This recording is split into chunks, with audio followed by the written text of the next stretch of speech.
we have to do is actually we have to come down out of eternity and into time. And then we can see a particular object in the present, even though in the past it was something else.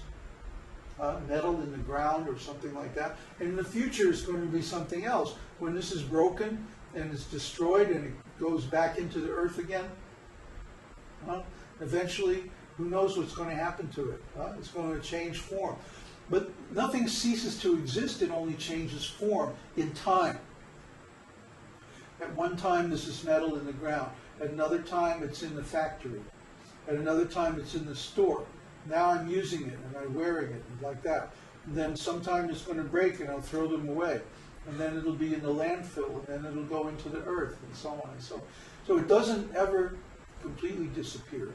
It simply changes form, changes state, it changes its condition. Matter, the principle of material existence, is eternal. It's never destroyed. But it changes its form and its condition over time. However, spiritual existence is eternal. This consciousness with which we perceive everything is always there. Even though right now it's attached to the material senses. And so, for example, when we're asleep at night, sometimes we dream and sometimes we don't perceive anything. That's because the senses are not attached to any objects at that time. But when the senses aren't attached to any objects, we apparently are unconscious. But actually, we're still conscious. We're just conscious of nothing. This is given in Vedanta Sutra. And because we are not conscious of any particular objects, even a dream object, we cannot constate the existence of time. Constention means that we become aware of something by its contrast with something else. Okay? For example, I know that time is passing because my body is moving, I'm breathing, my heartbeat is going, I see little movements in the room, you know, the tree outside is moving a little bit in the breeze, maybe a bird flies by the window, you know, I see all these things going on, so I know that time is passing. The cat's meowing, all these little things happening tell me that, oh, this is one moment and this is the next moment. Oh, and then now there's some other thing is happening and then something else. Okay? But if I was just in a room, a dark room, all sealed up, alone, it would be very difficult for me to gauge the passing of time. So at night when we're in the dreamless sleep, sushupta, that stage of consciousness, the consciousness is not, or rather the consciousness is connected with the senses, but the senses aren't connected to any objects. So we're aware, but we're aware of nothing. Therefore, we cannot say how much time is passing. And the proof of this is that when we wake up, we remember, I slept without dreams. We remember the experience. Therefore, we were conscious of it. Or how could we remember it? Similarly, when we have dreams, the Vedanta Sutra says, the objects and the bodies that we experience things in dreams are manufactured by the Supersoul. He creates these bodies and these different experiences so that we can live out the results of very, very insignificant karmas. Things that we don't need to experience in ordinary life to dissipate those karmas. We just have a dream about it. So like that, we're always conscious. We're eternally conscious. We can't remember, for example, our previous lifetimes, normally, because our minds are limited to the experiences in this body. The mind is a collection of impressions. And the impressions, the quality of the impressions determines the quality of our consciousness. The sum total of the impressions collected in the mind determine our destiny at the time of death and where we go in the next life. But those impressions themselves are left behind when we leave the body. So we don't remember what we were or what we did in our past lives. But we are experiencing the result of those activities in this life. So it's possible to guess. And by astrology, there's certain ways that you can tell who somebody was, or what condition they were in the previous life.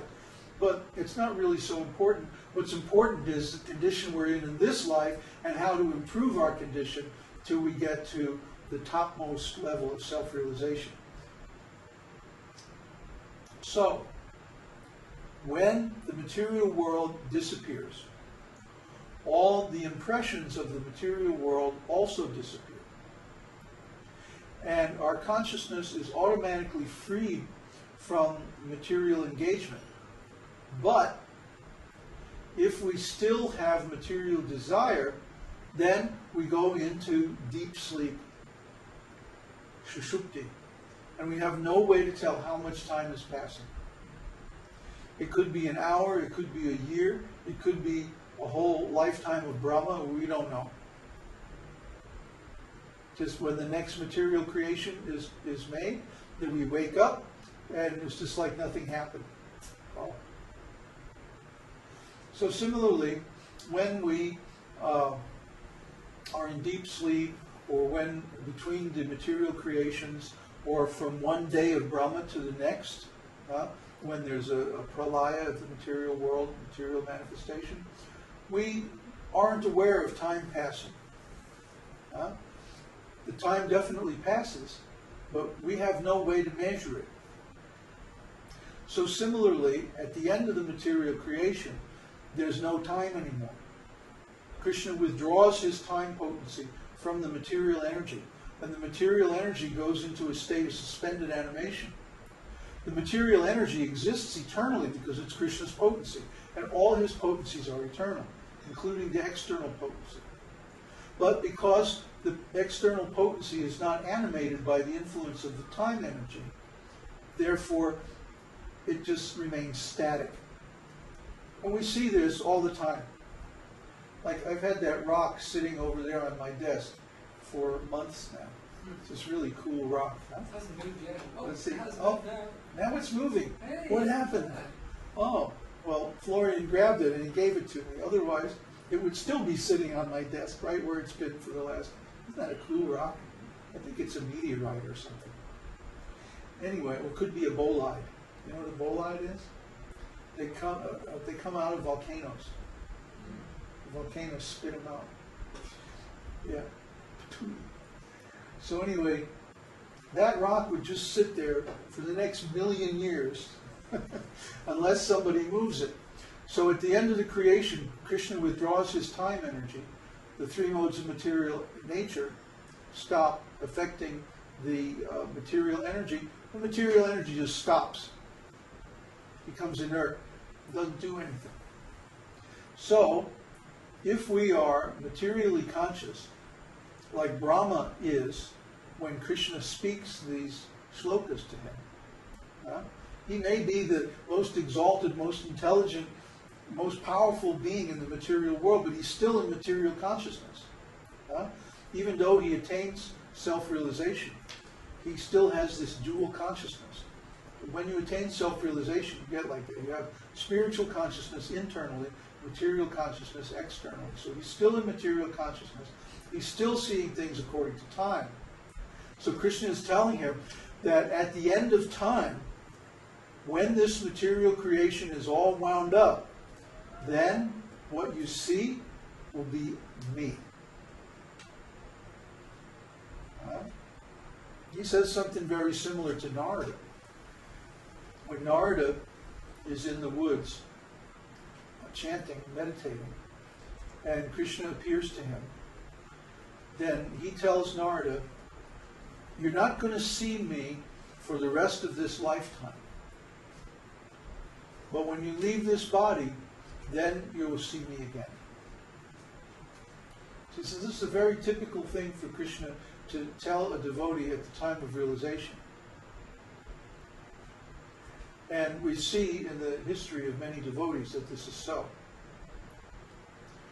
So Kṛṣṇa is saying, you're going to see me again.